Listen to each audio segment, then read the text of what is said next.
When you think of a graveyard today, you might picture orderly rows of stones with carefully maintained grass, flowers placed on anniversaries, and families returning to tend the memory of their loved ones. But for the Puritans of 17th century New England, cemeteries carried a different meaning altogether. Death was not softened by sentimentality or ornament. Instead, it was a constant reminder of divine judgment, the brevity of life, and the need to prepare for eternity. The crypt beneath Center Church is not just a historical curiosity. It is a rare physical example of how the Puritans lived with death quite literally surrounding themselves with it. In early New Haven, burial grounds were deliberately placed in the center of town, not at its edges. You walk past headstones on your way to market, to court, or to church. Every errand reminded you that your time was limited. It was impossible to escape the truth.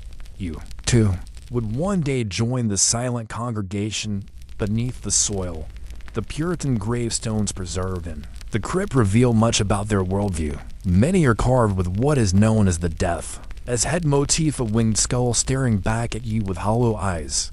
To modern sensibilities, it may seem grim or even morbid, but for the Puritans, it was a visual sermon in stone. The skull announced the certainty of death, while the wings suggested the soul's flight into eternity. Unlike later generations, who softened imagery with cherubs and weeping willows, the Puritans wanted no illusions. They believed in facing mortality directly, without disguise. If you bend close to the stones, you can still read epitaphs carved in rough but deliberate lettering. One stone warns, "Behold and see as you pass by, as you are now so once was I. As I am now so you must be. Prepare for death and follow me." This was not unusual. In fact, it was the norm. Gravestones served not only as memorials but also as sermons to the living. Each burial reinforced the community's belief that life was a trial and death was the passage to divine judgment. But what makes the New Haven crypt unusual is its survival. By the early 19th century, many old town burying grounds were being relocated. Expanding cities saw cemeteries as unsanitary, unpleasant, and obstacles to progress. The green itself was being redesigned as a civic space rather than a graveyard. Graves across much of the green were exhumed and reinterred in the newly established Grove Street Cemetery, a carefully planned site on the edge of town. Yet when the Center Church was built, a remarkable decision was made. The graves directly beneath its foundation would remain untouched. Why? The answer is partly practical and partly symbolic. Practically, moving hundreds of graves would have been a monumental task, requiring time, money, and labor. But symbolically, preserving the graves under the church reinforced the Puritan idea of continuity between the living and the dead. The congregation above ground worshiped, sang hymns, and prayed while their ancestors remained physically beneath them, forming what one minister later called the church triumphant below. This decision created a rare time capsule. While much of the original burying ground disappeared, under later development, the stones under Center Church stayed fixed in place, protected from weather, vandalism, and removal. Today, when you descend into the crypt, you are stepping into a fragment of the 17th and 18th centuries, preserved not in a museum display, but in its original location. The headstones tell stories of individual lives, each one a thread in the fabric of New Haven's early history. Here lies the grave of Reverend James Pierpont, one of Yale College's founders. His stone, now sheltered in the crypt, reminds you that New Haven's intellectual and religious roots were intertwined with its burial ground. Nearby, you find markers for merchants, farmers, mothers, and children. Some stones are tilted at odd angles, as if frozen mid-collapse, testifying to the natural settling of Earth centuries ago. Others bear names that no longer appear in local memory. The families long vanished or absorbed into larger genealogies. Walking among these stones, you begin to understand how the Puritans accepted death as part of daily life. Infant mortality was high, disease struck without warning, and medical care was rudimentary. A child's grave might lie beside that of a grandparent, separated by only a few years. To the Puritans, This was not exceptional, it was expected. They lived with a constant awareness that each breath could be their last. And yet, in their stern way, they also believed in community endurance. The dead were not isolated, but woven into the identity of the town. To stand in the crypt is to see that endurance in physical form, the dead beneath, the living above, and the city continuing to grow around them. The survival of the crypt also forces you to reflect on what was lost elsewhere. Imagine the thousands of bodies buried in the green outside the church, their stones cleared away, their remains moved or built over. New Haven residents picnic or attend concerts above these forgotten graves, rarely pausing to consider who lies beneath. Only the crypt, sealed off and preserved, reminds us that the green was once a crowded cemetery. But perhaps the most striking element of the crypt is its silence. In the bustling world outside, car horns blare, conversations overlap, and modern life rushes on. Inside, the quiet is thick, almost physical. You hear only your footsteps and the occasional creak of the old wooden beams overhead. The stillness forces you to listen to the words etched in stone, to the echoes of lives long past, and to the unsettling truth that the ground beneath every city is layered with the dead. The question lingers: was it reverence or neglect that allowed this crypt to remain? Did the builders honor their ancestors by leaving them undisturbed? Or did they simply choose the path of least resistance, covering the past rather than confronting it? The stones do not provide a clear answer. They only remind you that the line between the living and the dead is thinner than we often care to admit. And as you leave the crypt once more, climbing back into the sunlight above, you cannot shake a final thought. If this hidden graveyard survived purely by chance, what other forgotten cemeteries lie, buried beneath American cities, paved over, erased, yet still waiting silently in the earth? When you return once more to the New Haven green standing in the daylight, with the sound of cars rushing past and conversations drifting in the air, it is difficult to reconcile this ordinary civic space with what you now know lies beneath. The green, trimmed and maintained like any city park, conceals the remains of thousands. Center Church, with its crisp white steeple and welcoming red brick, hides an entire 17th century graveyard under its floor. And yet, life moves on above them all, as though nothing unusual rests below. This dual existence of life and death occupying the same ground has always shaped New Haven, though the city rarely pauses to acknowledge it. The green has hosted fairs, protests, markets, and concerts. In the winter, a Christmas tree is raised. Few of the participants consider that their celebrations occur above forgotten Puritan graves. The dead remain silent, their presence muted by time, their stones shielded by the church or erased altogether. Yet the crypt endures as a stubborn reminder. Unlike other colonial burial sites that were cleared away for progress, Center Church's undercroft still holds the stones of New Haven's first residents. Visitors today can descend into the cool, dim chamber and confront the truth of the city's foundations. Each headstone whispers of a life, a family, and a death. Taken together, they remind you that entire communities rest beneath our feet, their existence erased from daily memory but preserved in the earth itself. It is not unusual in America to live on top of forgotten graves.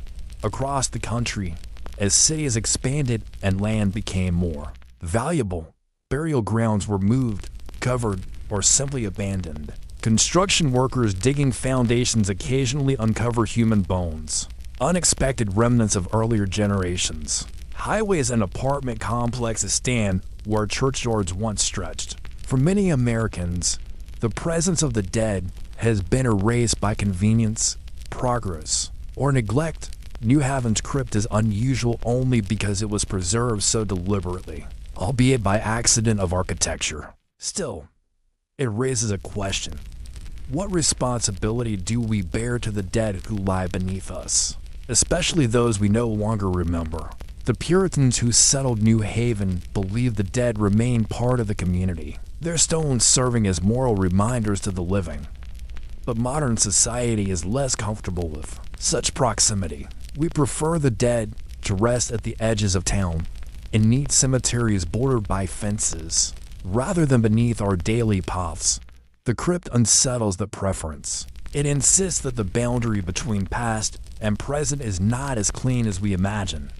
This tension between memory and forgetting becomes especially striking when you read the inscription still preserved in the crypt. Some names remain familiar to historians, like Reverend James Pierpont, linked to the founding of Yale. Others, however, are completely obscure. Their only surviving trace is a weathered headstone under a church floor. These names once mattered deeply to someone, to spouses, to children, to neighbors. Today, they matter only to those who pause long enough to read them. Most visitors, if they come at all, pass quickly through, glancing at the stones without absorbing their words. And yet, there is something profoundly human in the survival of these graves. They remind us that history is not only the story of grand battles, declarations, or inventions. It is also the accumulation of ordinary lives, of births and deaths, of grief and endurance. The crypt beneath Center Church captures this truth in stone. It does not tell of glory or triumph, but of continuity, of a community that grew quite literally on the bones of its dead. For you, as a modern observer, the experience of standing in the crypt is less about fear and more about perspective. You realize how much has changed in American culture since those stones were carved. Death, once a public and ever-present reality, has become hidden, medicalized, and distant. We no longer carve skulls on gravestones to remind us of mortality. We avoid reminders of death, preferring euphemisms and carefully maintain memorial parks. The Puritans, by contrast, lived with death daily and built their community with its presence at the very center. The lesson of the New Haven crypt may be a simple one. We cannot erase the past entirely, no matter how hard we try. Even when graves are moved or forgotten, the land remembers. The green looks like an ordinary park, but its soil holds generations of bones. The church looks like an ordinary house of worship, but its basement preserves a cemetery. The city looks like a modern college town, but its foundations were laid by settlers whose names still whisper from weathered stones. Perhaps the most haunting thought is not that the dead remain beneath us, but that we have learned to live as though they do not exist. We cross the green without hesitation. We picnic without pause. We worship above headstones without reading their words. The dead endure silently, their presence acknowledged only when someone chooses to descend into the crypt. As you leave New Haven, the memory of the crypt lingers. You cannot help but wonder about your own city, your own neighborhood. What lies beneath your streets, your schools, your parks? Whose bones were buried? Whose graves were forgotten? Whose stones were removed to make way for progress? The story of New Haven is not unique. It is simply one of the few places where the past was not completely erased. And so the restless dead of New Haven remain, sealed in stone and shadow, waiting for the occasional visitor to remember them. They are not restless in the sense of haunting or rising, but in the sense that their story refuses to be settled. As long as the crypt survives, the dead insist on being part of the living city above. And the final, unsettling question remains. If we live our daily lives on ground shaped by forgotten graves, what does that mean for the communities we are building now? Will we, too, one day be covered, forgotten, and walked over by generations who do not know our names? If you drive through the Ohio River Valley today, you might notice gentle rises in the landscape, grassy hills that seem almost ordinary, blending with the rolling farmland. They do not tower above the trees or stand out like monuments. Instead, they are subtle, their slopes rounded by centuries of wind and rain. Yet these small hills are not natural. They are the burial mounds of the Adena people, a culture that flourished in this region more than 2,000 years ago, long before Europeans ever set foot on the continent. To stand before one of these mounds is to feel a dislocation of time. The world around you is modern roads hung with cars, fields grow soybeans and corn. Houses line the edges of towns, but the mounds remain, silent and enduring. Built by hands that worked the soil long before the United States long before the colonies, even long before the idea of America existed. They belong to a deep past that most people never pause to consider.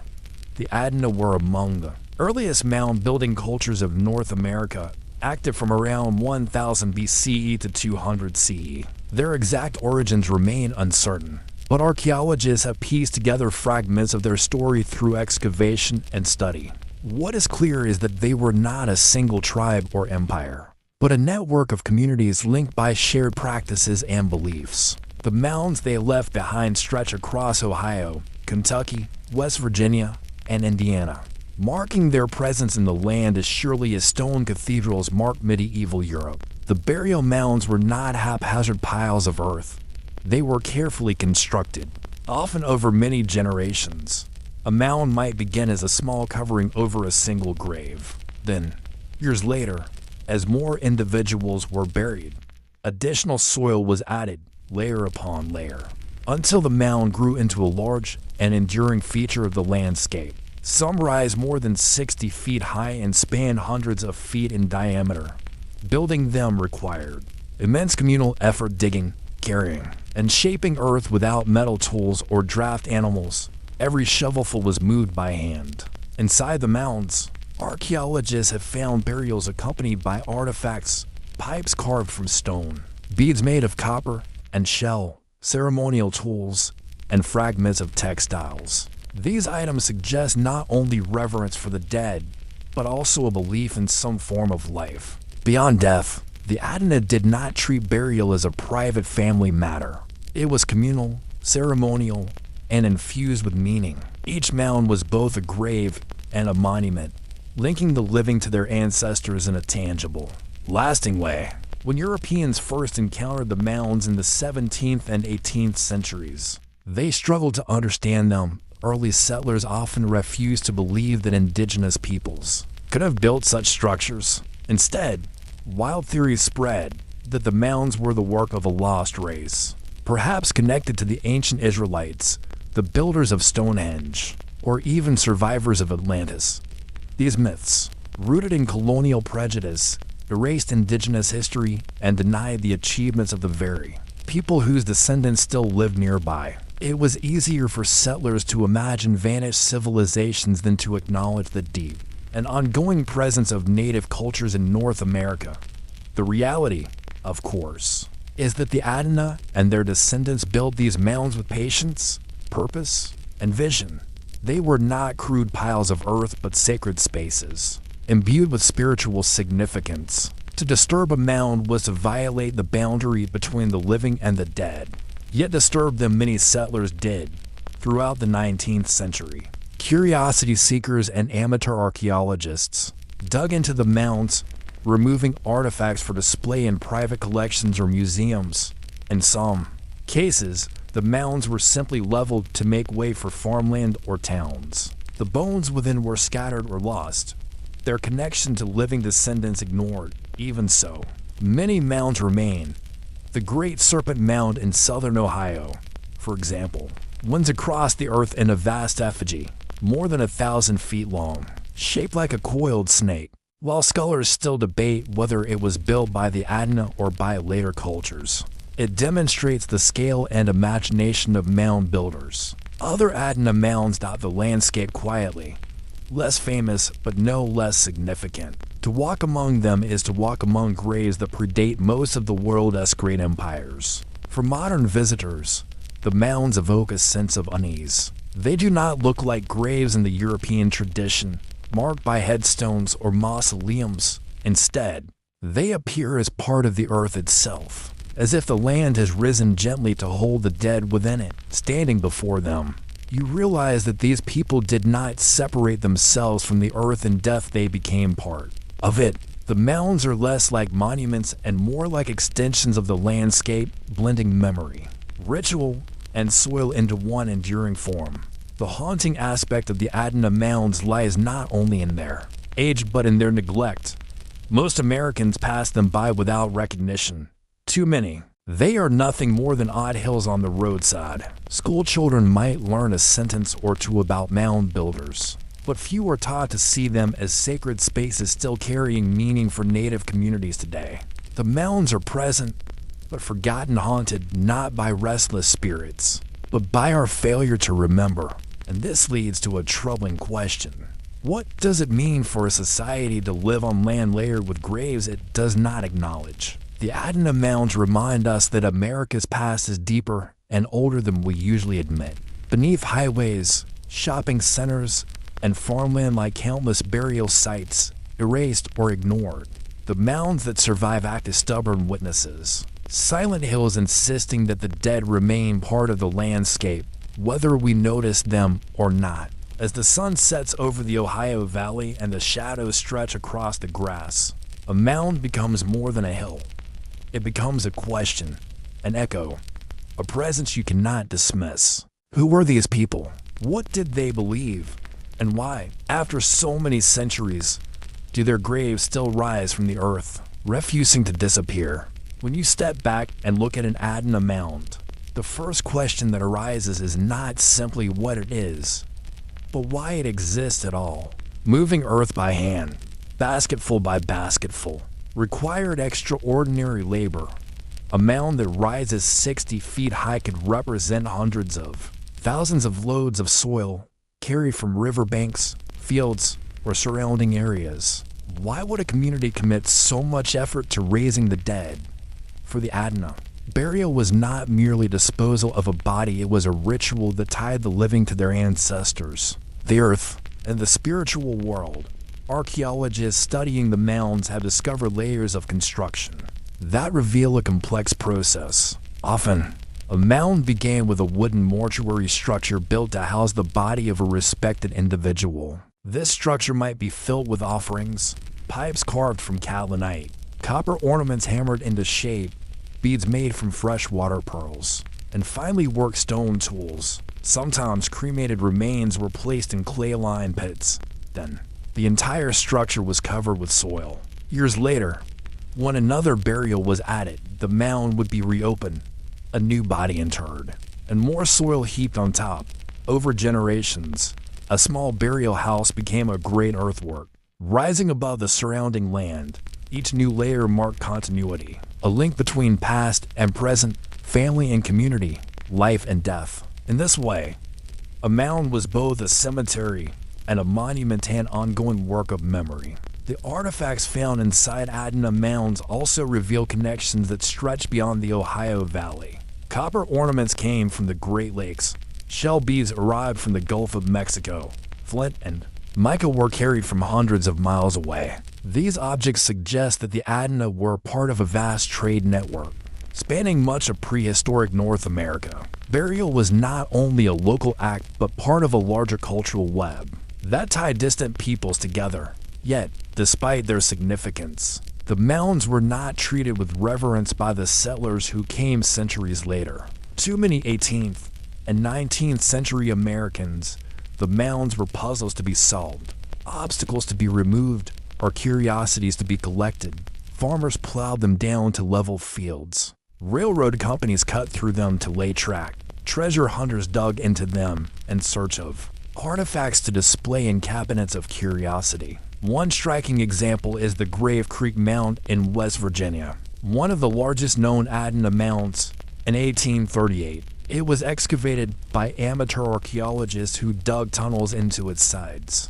Hauling out skeletons and artifacts, the remains were displayed, studied, and eventually dispersed.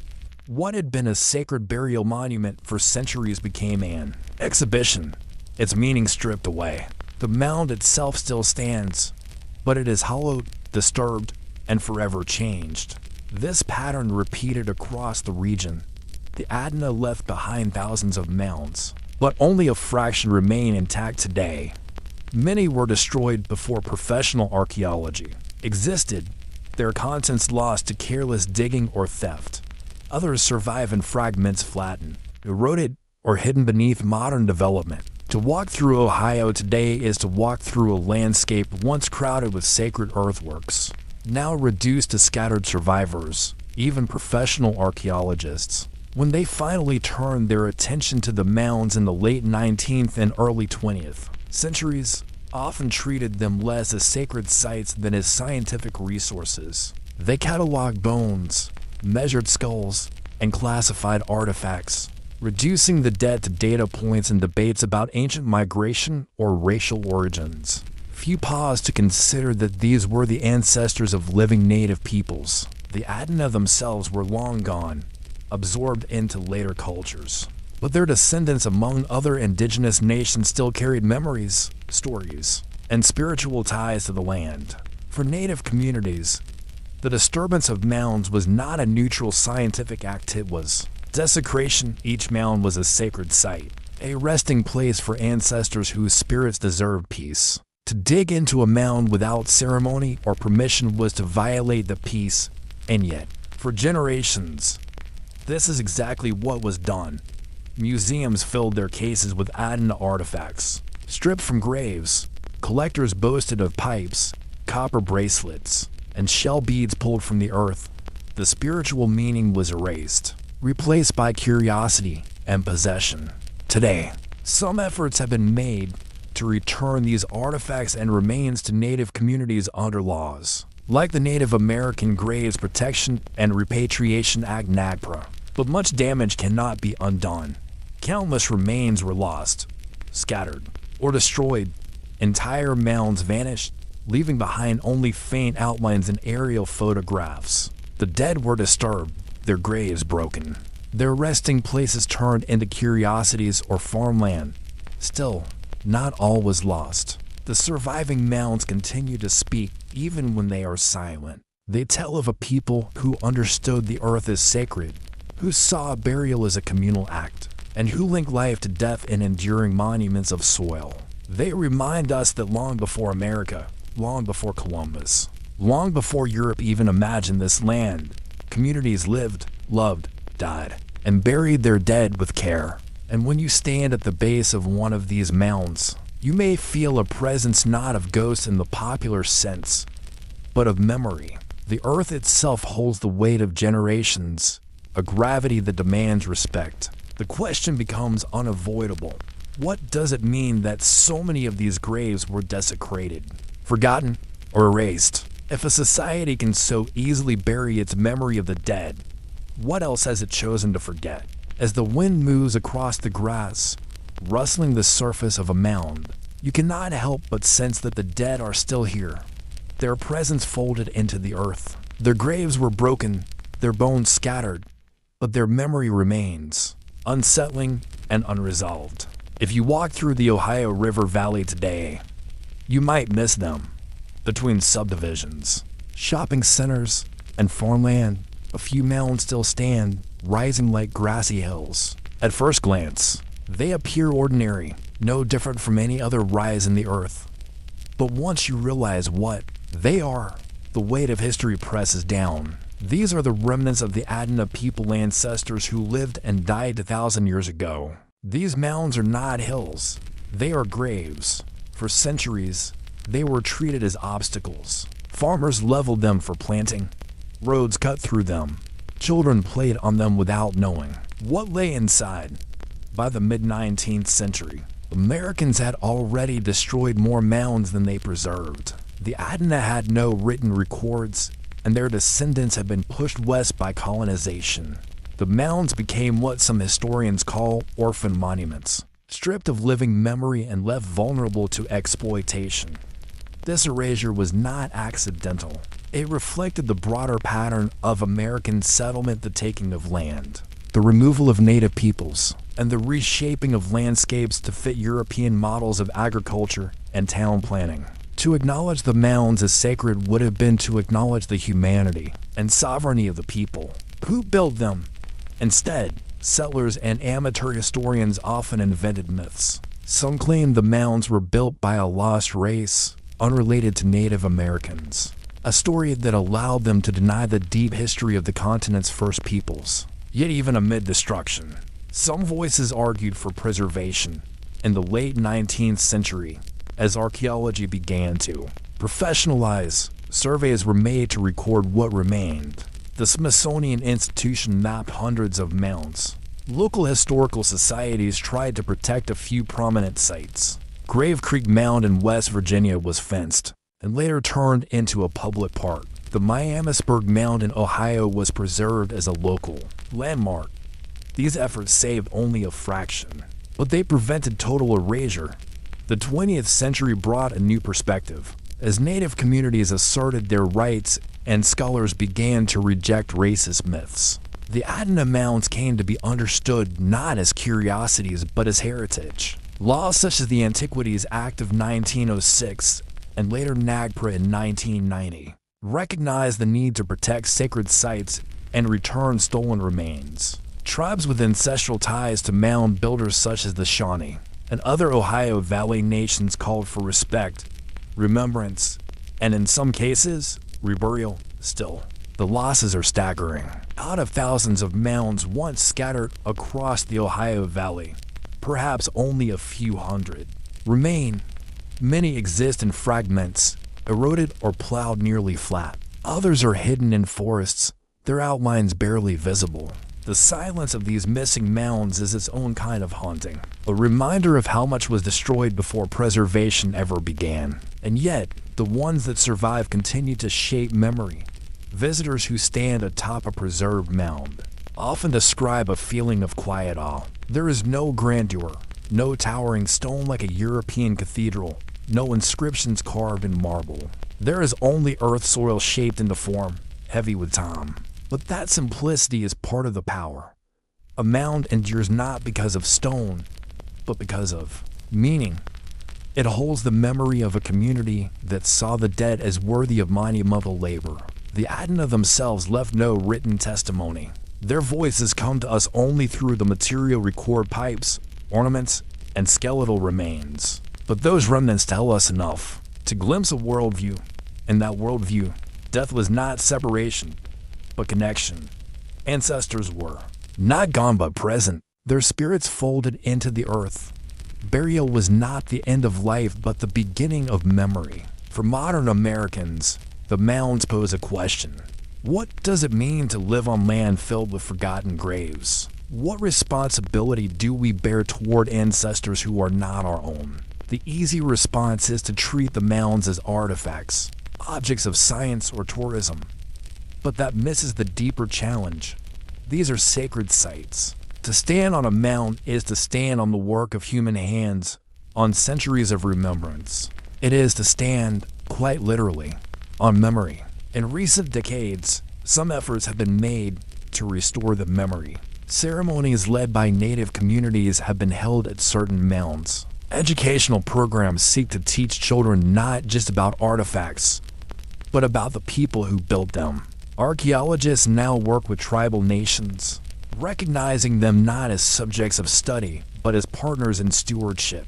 The process is slow, incomplete, and fraught with tension, but it represents a shift from exploitation to respect, and perhaps the greatest lesson of the Adena Mounds is endurance. Even after desecration, even after centuries of erasure, even after plows and shovels and neglect, they are still here.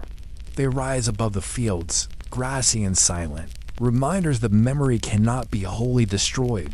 They haunt not because they are cursed, but because they insist on being remembered. When you leave a mound and walk back into the ordinary world of houses, highways, and farms, the image lingers. You realize that beneath the surface of modern America lies another landscape, layered with forgotten dead. The Adena Mounds are only one example, but they point to a truth.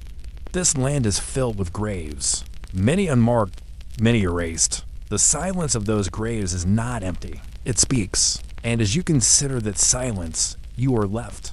When you hear the name Donner Party, a single image usually comes to mind: starvation in the snow, desperate choices, and whispers of cannibalism. But if you set aside the sensational accounts, what remains is something quieter, heavier, and in many ways more haunting. The graves, scattered across the Sierra Nevada, in shallow pits beneath frozen ground, lie the remains of families who set out with hope and ended in silence. The story begins not in the mountains, but on the broad plains of the Midwest. In the spring of 1846, the Donner Party, named for George and Jacob Donner, Two brothers who led the group was not originally a single party at all, but part of a larger wave of westward migration. That year, an estimated 2,000 to 3,000 people set out from Independence, Missouri, traveling along the Oregon Trail in covered wagons. Their destination was California, still technically part of Mexico at the time, but increasingly seen by Americans as a land of promise. The Donners themselves were prosperous farmers from Illinois. Along with them were the Reeds, another prominent family, and a collection of smaller groups, single men, and hired hands. In total, around 87 people eventually became associated with what history remembers as the Donner Party. They carried wagons, oxen, cattle, and supplies, intending to cross the plains, climb the mountains, and descend into the fertile valleys of California.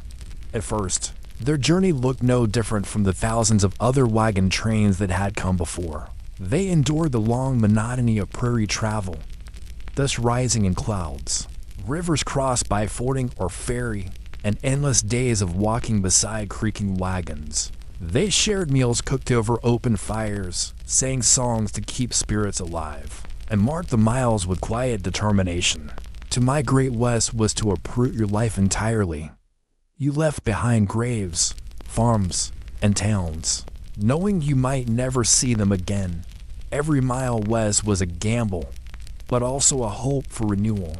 What turned the Donner Party from hopeful migrants into a tragedy remembered across centuries was a decision rooted in impatience and trust in the wrong man. At Fort Bridger in Wyoming, they encountered a guidebook written by Lansford Hastings, a lawyer and adventurer who had never actually taken the route he recommended. He promised a shortcut, known as the Hastings Cutoff, that would shave hundreds of miles off the journey to California.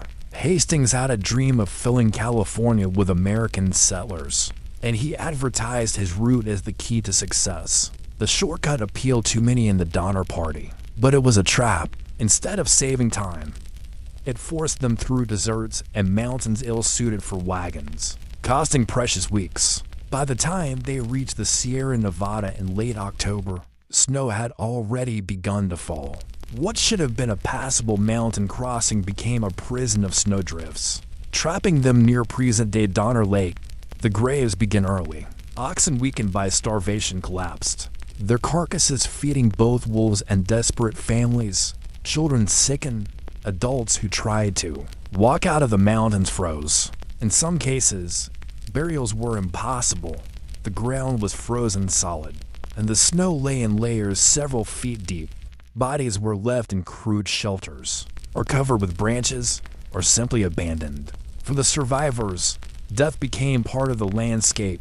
Imagine waking each morning in a snowbound cabin, surrounded not by neighbors but by corpses. The silence of the Sierra Nevada in winter is complete. No birdsong, no insects, only the muffled sound of wind against snow. In that silence, the graves of the Donner Party were not marked with stone or wood. They were unmarked depressions in the snow, known only to those who watched their companions die. Even when rescue parties finally reached the survivors months later, in February and March of 1847, many of the dead remained where they had fallen. Some were buried hastily. Some were never buried at all. The rescuers recorded what they saw in simple, matter-of-fact terms. We found the body of a man with his head split open. The remains of a woman were lying on the ground, partly consumed. The dead were counted, noted, and left. Survival demanded focus on the living. Over the years, as settlers moved into California and the story of the Donner Party spread, the graves became points of curiosity. Tourists in the late 19th century traveled to the site of Donner Lake, eager to see the cabins and the supposed locations of cannibalism. But the graves themselves were never carefully marked. Some were lost to development. Others lie beneath modern roads and buildings. A state park now preserves part of the site, but much of the burial ground remains uncertain. This uncertainty is part of what makes the grave so haunting. We know that nearly half of the Donner Party died men, women, children, entire families. But we cannot point to their resting places. With certainty, they are there, beneath the soil and snow of the Sierra Nevada, silent and unmarked. And so the question lingers: when a grave is forgotten, does the memory of the dead vanish with it? Or does it cling to the land, shaping the way we feel when we pass through it? The Sierra Nevada is not a gentle mountain range. In winter, storms roll in from the Pacific and unleash blizzards that bury valleys beneath 10, 20, even 30 feet of snow. For the Donner Party, trapped in late October 1846, this snow became a wall. The pass they needed to cross was blocked. Every path was buried. Wagons could not move, oxen could not pull, and families could not push forward. They had no choice but to build makeshift shelters and wait. 3 cabins were constructed at what is now Donner Lake. Branches, logs, and pieces of wagons were lashed together. Some people dug into the snow itself, carving out caves as temporary shelters. Inside, smoke from fires blackened the walls, and the smell of sickness clung to every surface. Supplies dwindled quickly. Flour and bacon were rationed, then gone. Oxen, once the backbone of their migration, became food. One by one, the animals were slaughtered, boiled, and eaten. Soon, there was nothing left but hides, which were scraped, boiled into a gelatin, and consumed in desperation. The deaths began quietly. James Reed, one of the leaders of the group, had been banished earlier in the journey after a violent altercation, but his family remained. They, like the Donners and others, watched loved ones weaken day by day. Children cried for food. Adults tried to comfort them with snow, water, and scraps. The ground was frozen solid, so graves could not be dug in the traditional way. Bodies were left where they fell, or moved only a short distance. In some cases, snow covered them within hours, a natural shroud that turned the encampment into an unmarked cemetery. The silence of death was broken only by the wind. Imagine the sound of it sweeping across the lake, rattling through trees, while inside the cabins, the stillness was punctuated by coughing, whispers, and the groans of hunger. A grave dug in soft earth allows for closure, a ritual moment. But here, closure was impossible. Death was not marked with ceremony, but endured as part of survival. By December, the survivors realized they could not simply wait. A group of 15 set out on snowshoes, later remembered as the Forlorn Hope.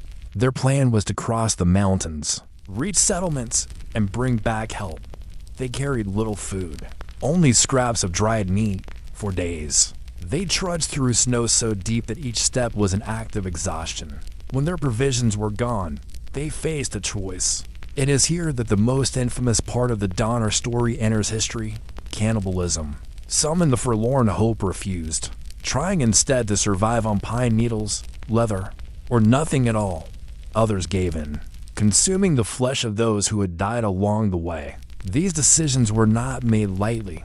Survivors later testified that they prayed before eating, weeping as they did so. It was not savagery, but desperation. And yet, for those who survived, the memory of consuming human flesh became a wound they carried for the rest of their lives. The Forlorn Hope eventually reached the Sacramento Valley, skeletal and half dead. They told their story, and a rescue mission was launched. By the time the first rescuers arrived in February 1847, more than 40 people had already died. The rescuers found children clinging to life, parents too weak to move, and cabins filled with the stench of decay. Bodies lay in corners, frozen and partly consumed. Some had been dismembered. Others remained untouched, preserved by the cold. The rescuers did what they could, leading some survivors out, but not all could go at once. Multiple relief parties were needed. During those weeks between rescue attempts, more deaths occurred. Graves were attempted, but often failed. The ground was unyielding. Snow piled higher. In many cases, the dead remained unburied, their presence an unavoidable part of camp life. For the living, survival meant ignoring or using the bodies around them. By April, when the final rescue party arrived, the scene was one of near total devastation. Out of the original 87 members of the Donner Party, only 48 survived. Nearly half had perished in the mountains. Among the dead were entire families, their names preserved only in lists recorded by rescuers. But their graves were not preserved. Some were consumed, some were left beneath snow. Others were hastily covered when spring thaw softened the earth. The Sierra Nevada became their tomb. But without markers, without ceremony, without permanence, the question of where exactly these graves lie remains unsettled. Archaeologists and historians have searched the area, but the truth is grimly simple. Many of the Donner Party as dead were never buried in the traditional sense. They rest beneath the soil around Donner Lake. Their remains mingled with earth and forest. A few scattered bones were recovered in the 19th century, but most were lost to time, scavengers, or erosion. The Donner graves are silent not because they were respected, but because they were erased. And yet, in the silence, memory endures. For Californians, the Donner story became a symbol first of caution, then of resilience, and finally of the harshness of the American frontier. The graves may be unmarked, but the legend is not. Every schoolchild learns of the Donner Party. Every traveler who crosses Donner Pass is reminded of the cost of westward expansion. The dead themselves remain voiceless, but their story continues to speak still. A question lingers. If graves are forgotten, does memory shift into myth? Do we remember the people, or only the tragedy that claimed them? When the final rescue party left Donner Lake in April 1847, the Sierra Nevada returned to silence. Spring thaw revealed what winter had hidden bodies half buried in snow, scattered bones, and cabins that still smelled of smoke and death for those who survived. Leaving the mountains did not mean leaving the memory behind. The graves of their families, friends, and companions remained in those woods, unmarked, unprotected, and vulnerable to time. Almost immediately, the Donner story spread eastward. Newspapers carried sensational accounts, focusing on the shocking details of cannibalism. The fact that dozens had died of cold and hunger seemed secondary to lurid descriptions of flesh consumed. In the process, the graves themselves, the shallow, frozen resting places of men, women, and children were overshadowed. What should have been a story of human fragility and endurance was reframed as a cautionary tale of horror. For survivors, this distortion was painful. Some, like Virginia Reed, who was a young girl at the time, tried to reshape the memory.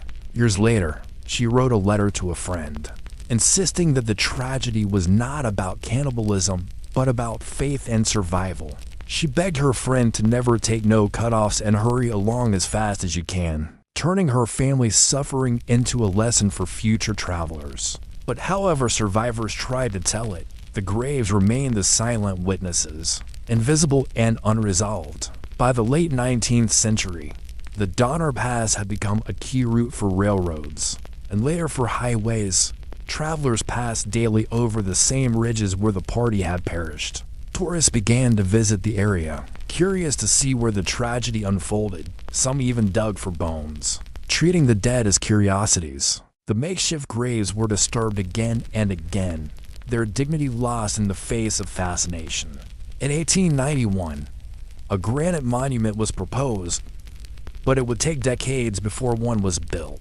Finally, in 1918, a tall stone shaft was erected at what was believed to be the site of one of the cabins. A bronze plaque honored the pioneers, noting their suffering and endurance. At its base, a mass grave was marked where the remains of some victims were said to rest. Yet even then, many graves remained unaccounted for, scattered and forgotten in the surrounding forest. The Donner Memorial State Park, established in 1928, formalized the effort to preserve the site. Today, visitors walk trails that lead to interpretive signs, museum exhibits, and the granite monument. They read names on lists: Jacob Donner, George Donner, Mary Murphy, Samuel Shoemaker, and try to imagine the lives behind them. But the actual resting places of most of these people remain unknown. The earth has swallowed them. Time has erased the exact spots where they fell. This erasure raises unsettling questions. What does it mean when a grave is lost? Is memory enough to preserve dignity? Or does the absence of a marked burial leave the dead untethered? For the Donner Party, memory has been both preservation and distortion. On one hand, their suffering has never been forgotten. On the other, their story has been shaped into myth, dominated by the sensational and often stripped of humanity. And yet, if you stand at Donner Lake today, especially in winter, the silence speaks. The snow falls heavily, just as it did in 1846. The pines creak under its weight. The wind sweeps across the frozen water. It is easy to imagine the cabins buried beneath drifts, smoke curling faintly from chimneys, and families huddled in the dark. Beneath that snow, beneath that silence, are the graves, some known, some forever hidden. The graves of the Donner Party are not cursed in the sense of supernatural legend.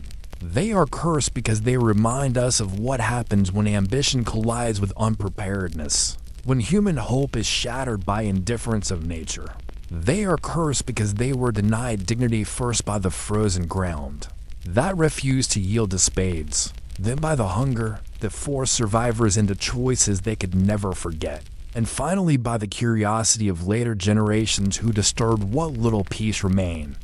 Yet, they are also reminders of resilience. Nearly half of the Donner Party survived. Children who endured that winter went on to live long lives, carrying with them the memory of graves left behind in the snow. Their descendants still speak of the journey, not as a tale of horror, but as one of survival against impossible odds.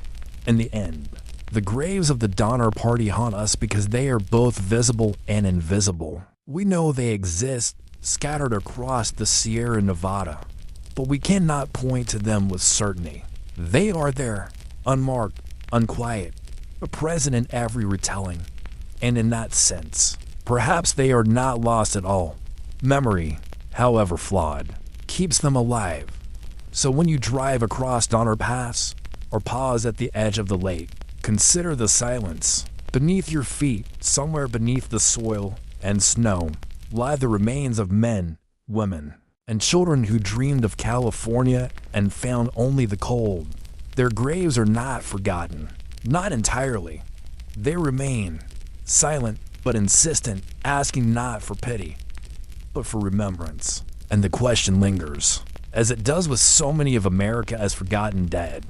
Is memory without a grave enough to honor the lives that came before? Beneath the manicured lawns of southern plantations, beyond the white columns and oak-lined driveways, there are graves that few talk about.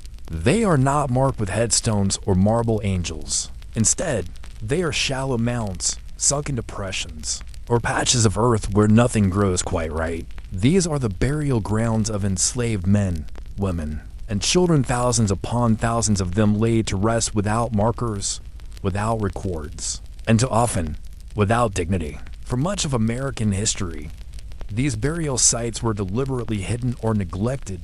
Plantation owners reserved formal cemeteries for their own families, with fences, iron gates, and engraved stones to preserve memory. Enslaved people, however, were buried in secluded patches of woods, far from the big house. Their resting places marked only with crude wooden stakes, field stones, or sometimes nothing at all. In many cases, those markers have long since rotted, been cleared away, or been lost to time. Yet the ground remembers. Archaeologists and historians have documented countless plantation cemeteries where enslaved Africans and their descendants were buried. Some lie beneath parking lots, others beneath golf courses or suburban neighborhoods. In many cases, modern developments have paved directly over them, erasing physical evidence of entire generations. The lack of recognition is striking. These people were the backbone of the plantation economy, living lives of unrelenting labor, suffering, and resistance. But in death, they were denied even the simple dignity of remembrance. Their graves are silent testimonies to a system that commodified human beings so thoroughly that even their final resting places were treated as disposable. And yet, these burial grounds hold immense cultural and spiritual meaning.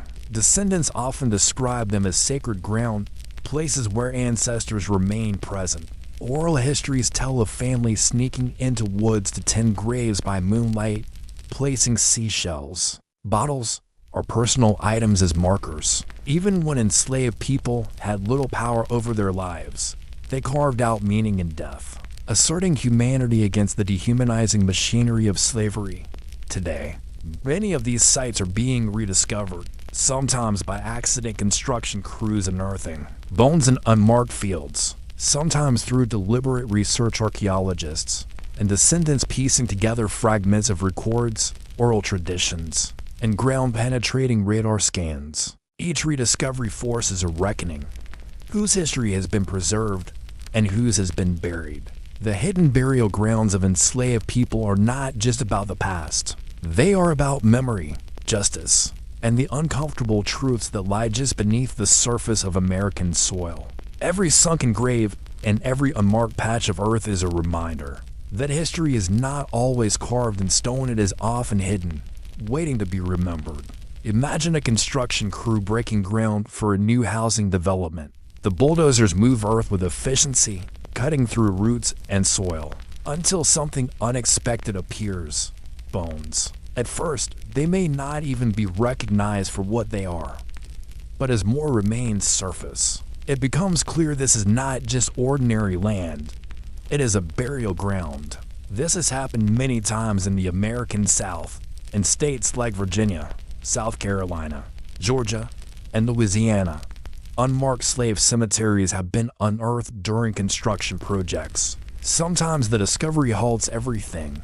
Other times, the remains are quickly reburied or ignored, treated as an inconvenience rather than sacred human history. These moments reveal how forgotten these graves have become, how thoroughly erased they were from public memory. Archaeologists who study these sites often note the same patterns. The graves are shallow, sometimes only 2 or 3 feet deep, reflecting the backbreaking labor of digging in poor soil with limited tools. Bodies were frequently placed in simple wooden coffins or none at all. Orientation varied, but many graves show deliberate care, aligned east to west, suggesting spiritual beliefs about rebirth and the rising sun. One of the most haunting discoveries comes from plantations where African burial traditions quietly persisted. In some graves, archaeologists have found shells, pottery shards, beads, and glass bottles, objects linked to West African spiritual practices. These items were not random. They were acts of remembrance, resistance, and continuity. Even under the brutal system of slavery, enslaved people carried pieces of their culture into death, asserting their identity in a society that sought to strip it away.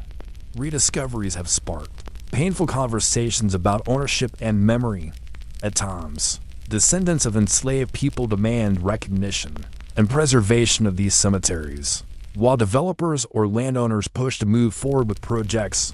Court battles, protests, and community debates often follow. Should the land be preserved as a memorial? Should their remains be relocated to formal cemeteries? Or should they remain undisturbed, acknowledged but not uprooted? A notable example is the African burial ground in New York City, uncovered in the 1990s when workers began construction on a federal building. Although not on a plantation, it contained over 400 burials of free and enslaved Africans from the 17th and 18th centuries. The discovery forced the nation to confront a history it had overlooked: slavery in the North. Descendants and activists successfully fought to have the site preserved, and today it stands as a national monument. In the South, however, many such sites remain vulnerable. Some are tended quietly by Black communities who have always known they existed, passing down the knowledge through oral traditions. Others lie beneath farmland, highways, or suburban sprawl, erased except for the occasional unearthed bone. The reckoning is not just about archaeology, it is about memory. Whose lives are considered worth remembering? Whose deaths are considered worthy of a headstone? And how do we honor people who were deliberately forgotten? These questions hang heavy whenever a slave burial ground is rediscovered. Yet the silence of the earth is never complete. Every mound, every unearthed artifact, is a voice calling back, you begin to realize that history is layered beneath your feet and that even the ground itself remembers what human beings tried to erase. And still, the larger question remains, when we find these forgotten graves, what is the right way to respond? You walk across a plantation today, perhaps one that has been preserved as a museum, perhaps one that has been repurposed into a tourist attraction or wedding venue, and you see the manicured lawns, the restored mansions, the tidy rows of oak trees. What you often do not see are the burial grounds of the enslaved. They remain hidden in the woods, behind hedgerows, or beneath unmarked soil. To acknowledge them is to acknowledge a truth that complicates the glossy image of the Old South. And yet, slowly, the silence is being broken. Descendants, historians, and community activists are demanding that these places of rest be remembered and honored. Across the South, projects have begun to document slave cemeteries using oral histories, church records, and even ground-penetrating radar to map out where the dead lie. Some of these efforts are grassroots, led by local communities determined to reclaim what was forgotten. Others involve universities and preservation groups working to catalog and protect the sites before they are lost forever. One striking theme is the spiritual continuity between African traditions and African American practices. Many enslaved people believed that death was not an end, but a passage. Burials facing east reflected hopes of resurrection. Items placed in graves, shells, beads, coins, or shards of pottery linked the dead to a spiritual world, carrying echoes of West African cosmologies. Even when enslaved people had no freedom in life, they carved out a space for dignity in death. These practices were quiet acts of resistance, affirming humanity in the face of a system that tried to reduce people to property. Modern descendants often speak of these burial grounds as sacred spaces, places of ancestral presence, where prayers and memories linger. To tend a forgotten cemetery, to place flowers on an unmarked mound, is not simply an act of historical recognition. It is a spiritual act, restoring dignity to those denied it in their lifetimes. But the struggle for recognition continues. Many plantations today operate as tourist destinations, highlighting architecture and family histories of white landowners, while neglecting the enslaved people who built and sustained them. Visitors may hear about fine china in the dining rooms, but not about the burial grounds in the woods. The graves remain, literally and figuratively, in the shadows. This imbalance has sparked calls for change. Some descendants argue that any plantation open to the public must also acknowledge and preserve the burial grounds of the enslaved. Others push for new memorials, markers, and educational programs to ensure that these lives are not forgotten. The question of how to remember remains urgent. Should these sites be left undisturbed, treated as sacred and untouchable, or should they be brought into the public eye, cataloged, marked, and taught about as part of a fuller American history? In many ways, the answer lies in listening to the descendants, to the communities connected to these sites, and to the quiet testimony of the land itself. Because the land does speak. Uneven soil, sunken depressions, the placement of trees, these are the subtle signs that tell you lives once ended here. That stories remain just beneath the surface. As you leave a plantation or walk through a southern town, it is worth remembering that the ground beneath you holds more than roots and rocks. It holds memories. It holds the silent weight of thousands of people who lived, labored, and died under slavery. Their graves are not forgotten by the earth, even if they were long neglected by history. And so you are left with a question that lingers, one without a simple answer, and a nation built upon both memory and forgetting. How do we ensure that the graves of the enslaved and marked, hidden, and denied for so long are truly remembered? In the late 16th century, English ships sailed across the Atlantic, carrying with them ambitious dreams of empire. They arrived on the shores of what is now North Carolina, landing on an island fringed with forests and marshes. This was Roanoke Island, a place destined to become one of the greatest mysteries in American history. You may already know the broad strokes, the so-called Lost Colony. where more than 100 English settlers vanished without a trace, leaving behind only the word Croatoan carved into a tree. But beyond the mystery of disappearance lies another, quieter story, one of graves that have never been found. The settlers buried their dead, as all communities did. Illness, starvation, and conflict with local tribes made death a constant companion. But centuries later, no clear burial site from the Roanoke colony has ever been discovered.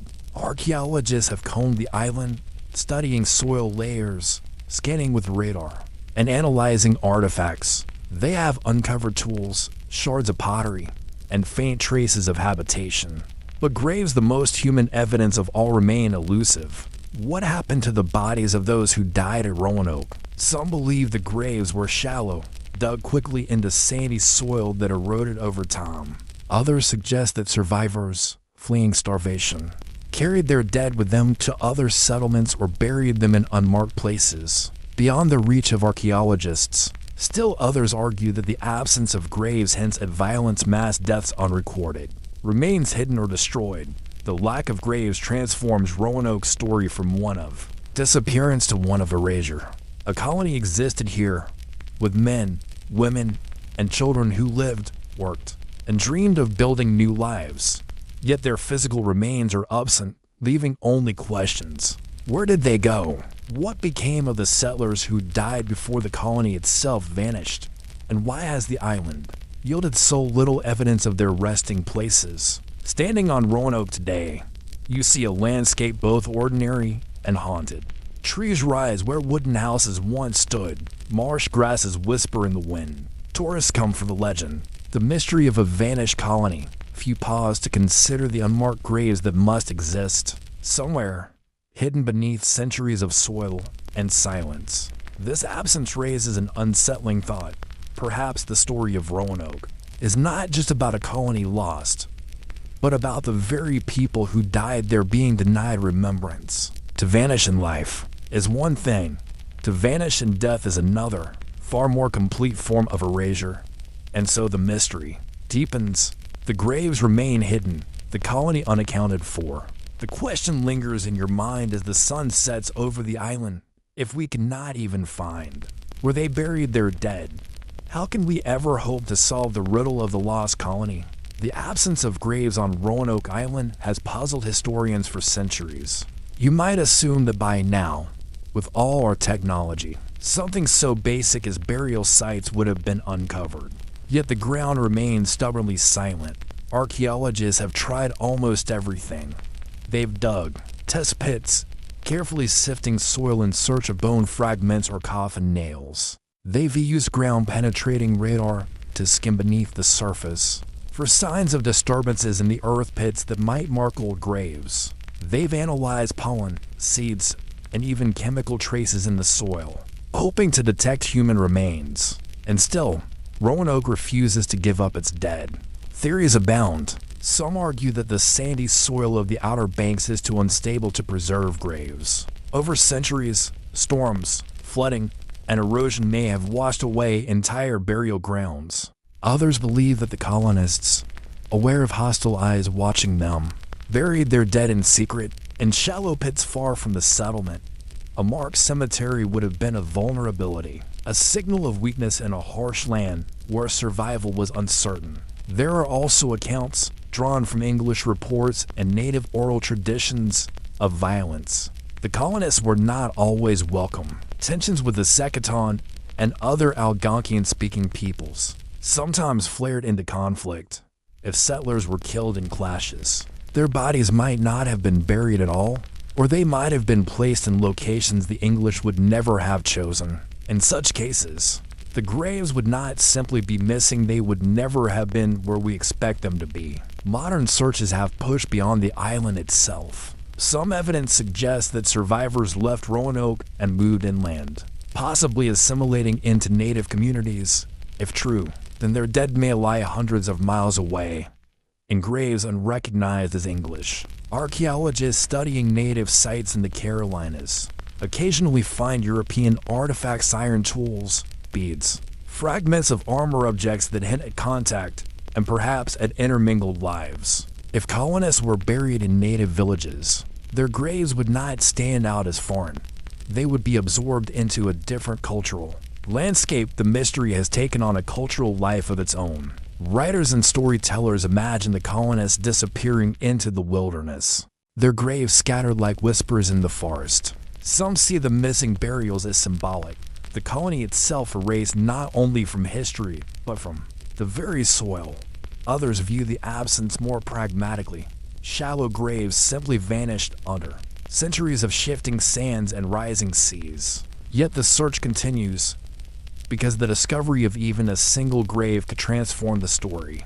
A skeleton with European features, a coffin nail dated to the 1580s, a burial line in the English style. Such a find would anchor the myth in reality. It would turn speculation into fact, giving us not just names and dates but bodies, human evidence of lives lived and lost. But Roanoke holds its silence.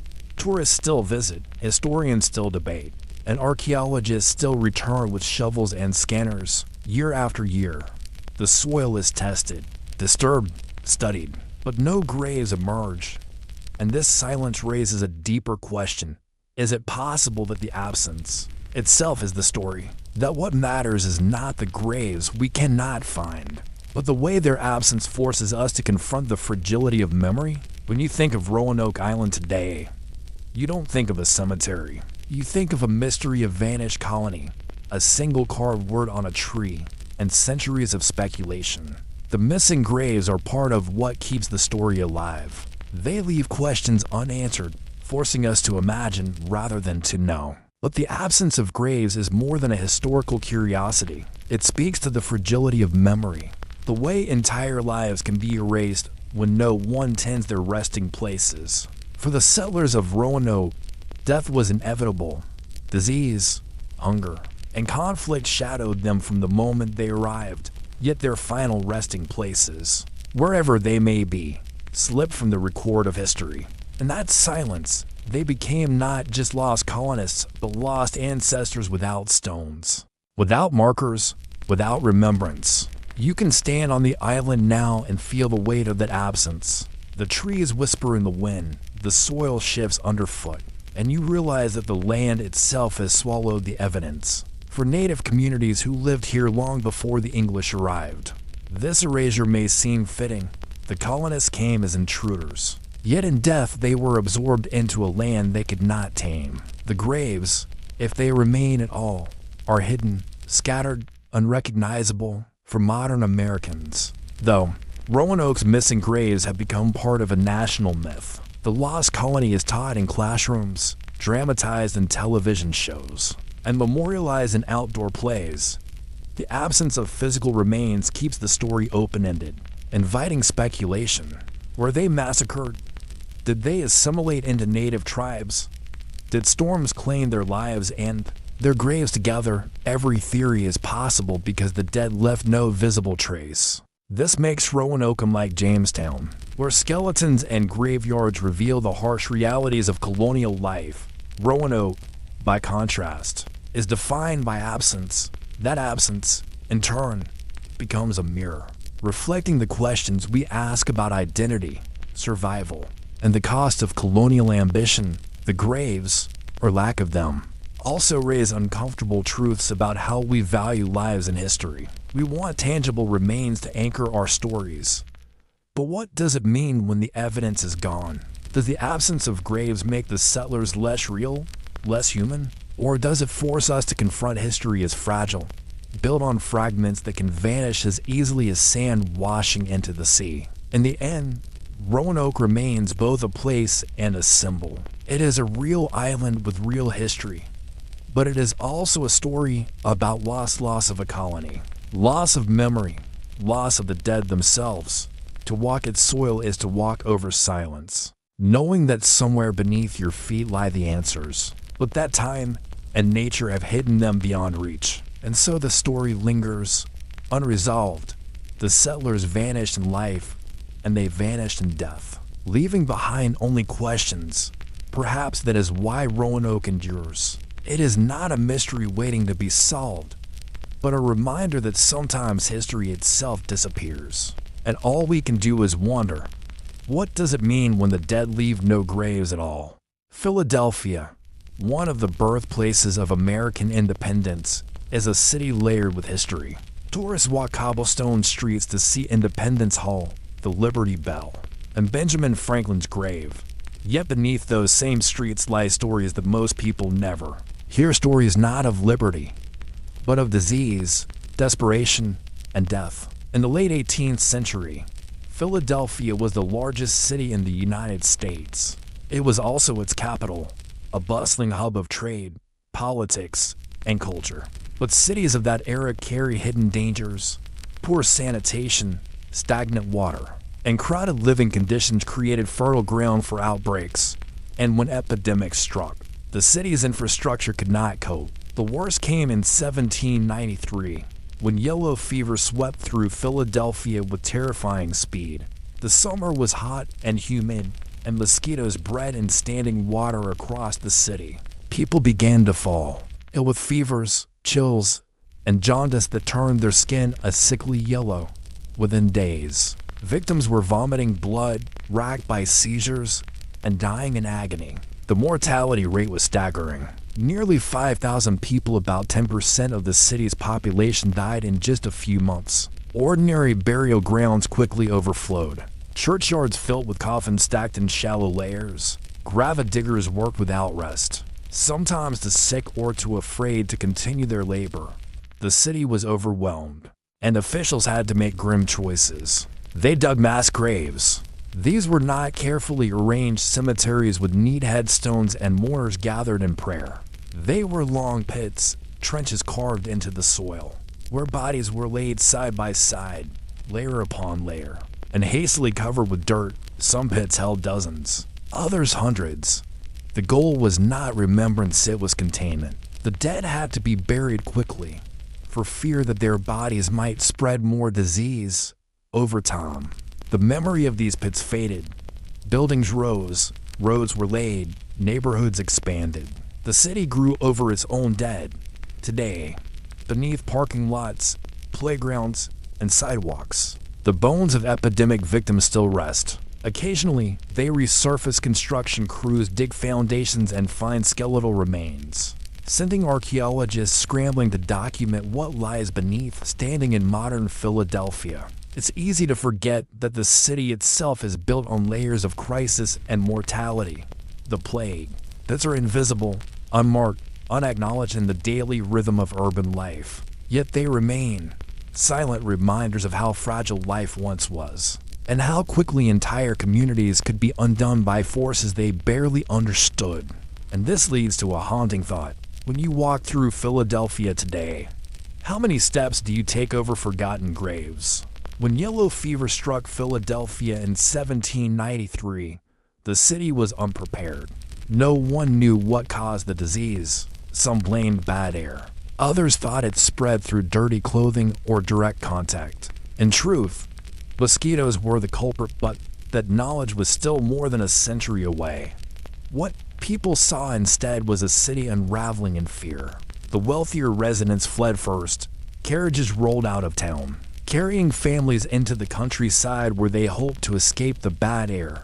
Shops closed, schools shut down, and the once bustling streets fell silent except for the sound of carts hauling the dead. By September, Philadelphia, normally the nation's busiest city, resembled a ghost town. Those who remained faced terror.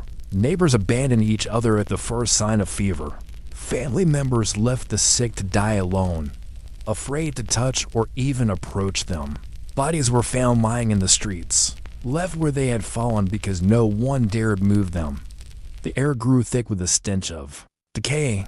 Doctors struggled, often making things worse. The most famous physician in the city, Dr. Benjamin Rush, believed that the disease could be cured by aggressive bleeding and purging. Patients were drained of pints of blood, or dosed with mercury-laced medicines, treatments that likely hastened death rather than prevented it. Yet Rush persisted, convinced that only his methods could save the city. His reputation grew even as his patients perished. In the absence of effective medicine, ordinary people turned to desperate measures. Some burned gunpowder in the streets to cleanse the air. Others carried vinegar-soaked cloths over their faces. Church bells tolled endlessly, marking death after death, until officials ordered them silenced for fear of driving the population into panic.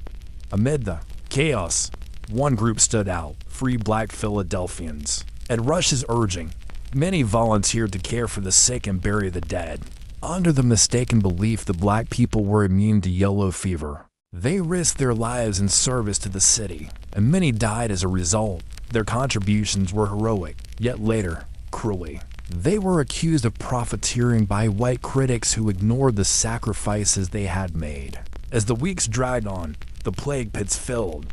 Coffins were scarce, so bodies were buried without them, wrapped in blankets or simply laid in the ground. Some graves were dug at night, with lanterns casting flickering shadows as men worked quickly to cover the dead. Silence surrounded these burials. No prayers, no families, no names recorded, just bodies lowered into the earth and forgotten. By the time winter arrived and the mosquitoes died off, the fever had burned itself out. The survivors emerged into a city transformed. Streets once filled with life were lined with empty houses, their occupants gone forever. The population had been cut by a tenth. Every corner bore the memory of death, and beneath the ground, the plague pits remained grim monuments to a city's season of terror. Yet the panic had left deeper scars. Scars not visible in the soil, but etched into the minds of those who survived. They had seen how quickly order could collapse, how fragile community could be, and how thin the line was between civilization and chaos. And so you are left with an uneasy question. When fear takes hold of a city, what happens first, the sickness of the body or the sickness of the soul? When the yellow fever epidemic of 1793 finally faded, Philadelphia was a wounded city. Its population had been reduced by thousands, its reputation as the nation's capital shaken, and its residents haunted by what they had seen. The plague pits, dug hurriedly and filled with nameless dead, became an enduring if often unspoken part of the city's history. At first, these mass graves were not considered remarkable. Burial during epidemics was always a matter of practicality. Families who could afford private burials in churchyards or cemeteries sometimes managed it, but the sheer number of deaths made this impossible for many. The pits were quick, efficient, and out of sight, and soon enough, life moved on.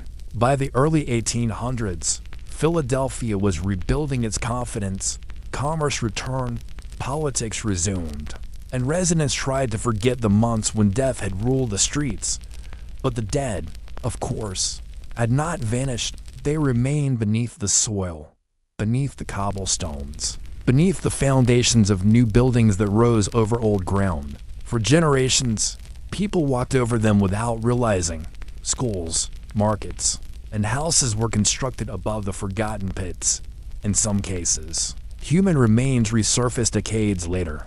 During construction projects, bones would be discovered, sometimes carefully reburied, sometimes quietly removed and discarded as inconvenient relics of the past. Each time, the discovery was a reminder that Philadelphia's growth had been built literally on layers of its own tragedy. The epidemic also left behind invisible legacies. It changed how Philadelphians thought about public health. Though they did not yet understand the role of mosquitoes, they began to see connections between cleanliness, sanitation, and disease. Streets were paved, standing water drained, and city officials slowly began to take responsibility for public health measures. The memory of 1793 lingered in every reform, shaping how the city prepared for future outbreaks. The plague pits also shaped memory in another way. Through silence, many Philadelphians preferred not to speak of them. They represented shame as much as grief, the shame of abandonment, of neighbors turning away, of a city that had shown both courage and cruelty under pressure. Silence became its own form of burial, hiding not just the bodies but the emotions tied to them. And yet, when we look back today, those pits tell us much about the human condition. They show how a community under threat can fracture, how fear can overwhelm compassion, but also how ordinary people, nurses, gravid diggers, neighbors who stayed carried a city through its darkest hour. They remind us that history is not only written in monuments or triumphs, but also in the quiet places where the forgotten rest. As Philadelphia grew into the modern city you know now, its skyscrapers, highways, and neighborhoods spread over ground once scarred by epidemic. Few who walk those streets today realize that beneath their feet lie the bones of 1793, the traces of an invisible war with disease, the plague, that remain hidden, unmarked, and mostly unknown to those who pass by. And perhaps that is the most haunting legacy of all. Not that the pits exist, but that they are forgotten. How many other cities carry such buried memories? How many of the places you walk every day conceal histories of suffering and survival, waiting for someone to remember? In the late 16th century, as England dreamed of expanding its power across the Atlantic, one place came to symbolize both ambition and failure: Roanoke Island. Situated off the coast of what is now North Carolina, the island was chosen as the site of England's first attempt to establish a permanent colony in the New World. Yet instead of flourishing, it would become a haunting mystery, a place where over 100 settlers disappeared, leaving behind only a single word carved into a post: Croatoan. At first, Roanoke seemed full of promise. In 1585, the English under Sir Walter Raleigh sent their first group of colonists to the island. They found a landscape rich with forests, waters teeming with fish, and nearby indigenous communities who had lived there for centuries. But the settlers quickly struggled. Supplies ran low, relationships with the Algonquian-speaking tribes grew tense, and disease spread. Within a year, the first group abandoned the settlement and returned to England. 2 years later, a second attempt began. This time, in 1587, more than 100 men, women, and children sailed to Roanoke. They were led by John White, who brought not only farmers and laborers, but also his own daughter, Eleanor, and his granddaughter, Virginia Dare, the first English child born in the Americas. The presence of family suggested hope for permanence, a sign that this colony was meant to endure. Yet within weeks, the colonists were in trouble. Supplies were insufficient, and tensions with local indigenous groups grew worse. White sailed back to England to gather more provisions, intending to return swiftly. But fate intervened. War with Spain consumed England's attention, and White's return was delayed for 3 long years. When he finally reached Roanoke in 1590, the settlement was empty. Houses stood abandoned, tools and belongings lay scattered, but no bodies were found. The only clue was the word Croatoan carved into a wooden post. White believed this meant the settlers had relocated to Croatoan Island, home to a friendly tribe. But storms and dwindling resources forced his ships to turn back before he could search further. The colonists were never seen again. What makes Roanoke so haunting is not simply the disappearance, but the absence of graves. In every other colony of the era, death left its marked burial grounds filled with crosses, mounds, or markers. At Jamestown, graves tell the story of famine and hardship. At Plymouth, the dead were carefully interred on a hillside. But on Roanoke, no graves have ever been found. It is as if the colonists vanished not only in life, but in death as well. For centuries, theories have abounded. Some suggest they integrated into indigenous communities, leaving behind their English ways. Others believe they were attacked, their bodies scattered and unburied. Still others point to disease, famine, or storms as causes. But without graves, there is no evidence, only speculation. And so the island itself has become a kind of grave, a silent witness to a lost colony. Its forests and shores conceal the fate of men, women, and children who once dreamed of making this place their home. To walk there today is to tread on mystery, to feel the weight of lives lived and lost without trace. But what if the missing graves of Roanoke are not just an accident of history? What if they represent something deeper: cultural erasure, a silence chosen by survivors, or an intentional act to leave no evidence behind? When John White returned to Roanoke in 1590, and found the colony deserted. He faced not only an empty settlement, but also an enduring puzzle. Where had the men, women, and children gone? Why were no bodies left behind? No graves dug? No evidence of a final struggle? In the centuries since, scholars, explorers, and archaeologists have offered many theories, each attempting to explain how over 100 people could vanish without a trace. One of the oldest and most enduring theories is assimilation. According to this view, the settlers abandoned their fragile community and sought refuge with indigenous groups in the region. The carving of Croatoan suggested a possible destination, Croatoan Island, the homeland of the friendly Croatan people. Oral traditions among some native groups mention light-skinned or English-speaking members appearing in later generations, hinting that the colonists may have joined them. This explanation has an air of plausibility. Survival often demanded adaptation, and blending into established communities would have been far safer than isolation. Yet assimilation raises another question: if the settlers integrated, why did no trace of their graves emerge within indigenous burial grounds? Why no clearly English artifacts alongside indigenous ones in sufficient numbers to prove the case? A few fragments have surfaced in archaeological digs, but not enough to close the mystery. Another theory turns to violence. The colonists' relations with some Algonquian-speaking groups had soured badly. Before John White departed in 1587, hostility may have led to an attack, wiping out the settlement. If this occurred, the absence of bodies and graves could be explained if the remains were removed, destroyed, or left exposed to the elements. Yet warfare often leaves evidence-scorched structures, weapons, and NASS graves. Roanoke contained none of these, at least not when White arrived. The settlement appeared abandoned rather than destroyed. Famine is also a possibility. The colony had been ill-supplied from the start, and crop failures or poor planning could have led to starvation. Archaeologists point to Jamestown just a few decades later, where famine left clear archaeological evidence in bones and discarded remains.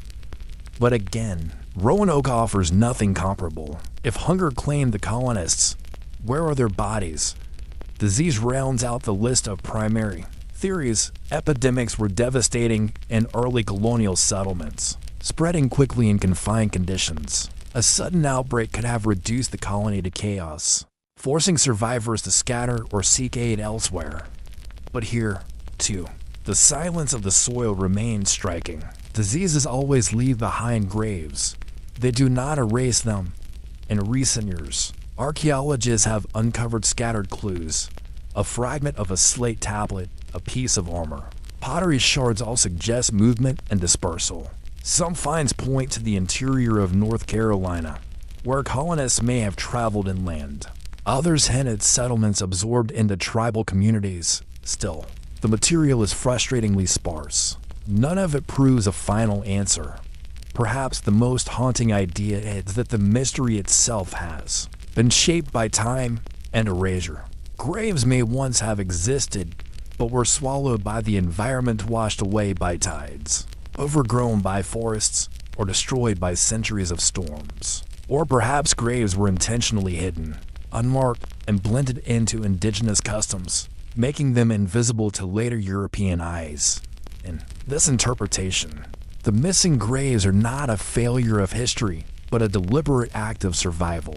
To this day, no definitive evidence has emerged.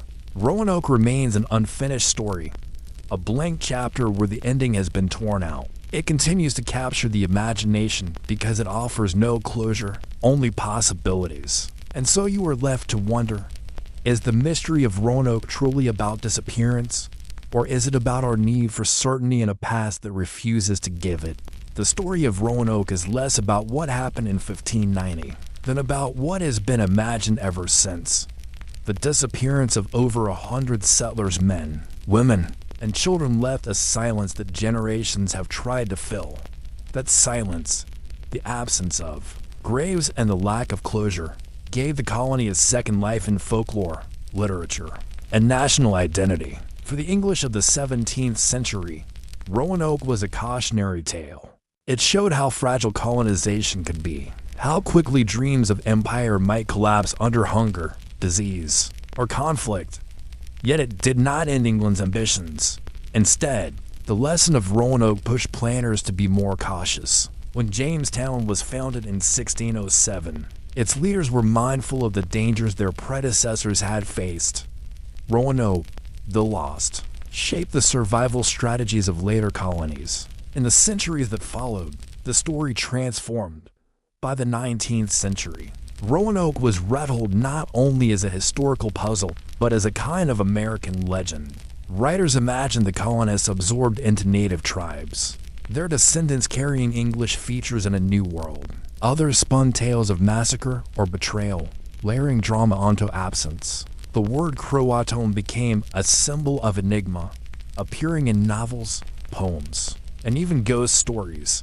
Virginia Dare, the first English child born in the New World, took on a symbolic life of her own. She became a figure of innocence and possibility, celebrated in songs, paintings, and patriotic myths. Some imagined her living on among indigenous peoples, a bridge between cultures. Others saw her as a lost daughter of England, a symbol of fragility in the face of the wilderness. Her story, more than any other, turned Roanoke into a legend rather than a failure. Yet the silence of the graves persisted. Archaeologists have dug and probed, finding scattered clues but no resolution. Each discovery fuels debate rather than answers it. The mystery endures, because the evidence is incomplete, because the ground keeps its secrets. In this way, Roanoke is less a place than a question mark carved into American history, and perhaps that is why it lingers. Every society carries mysteries that refuse to be solved, stories that haunt not because they are explained, but because they are not. Roanoke is America's origin mystery, a reminder that the past is often more complicated than the stories we tell about it. Its missing graves whisper that history is fragile, that entire lives can vanish without leaving a mark. Today, tourists walk Roanoke Island, gazing at reconstructed fortifications and plaques that try to summarize what is not known. They see the outlines of houses, the places where settlers once lived.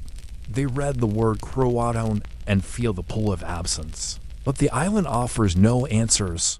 The graves remain hidden, or perhaps they never existed in a form we would recognize. What endures is the weight of the unknown. The vanished colony reminds us that the past is not a complete record, but a landscape of fragments, silences, and lost traces. And as you think of those families hungry, desperate, hopefully you are left with a question that no historian can answer. Did they vanish into death, into survival, or into the quiet folds of time itself?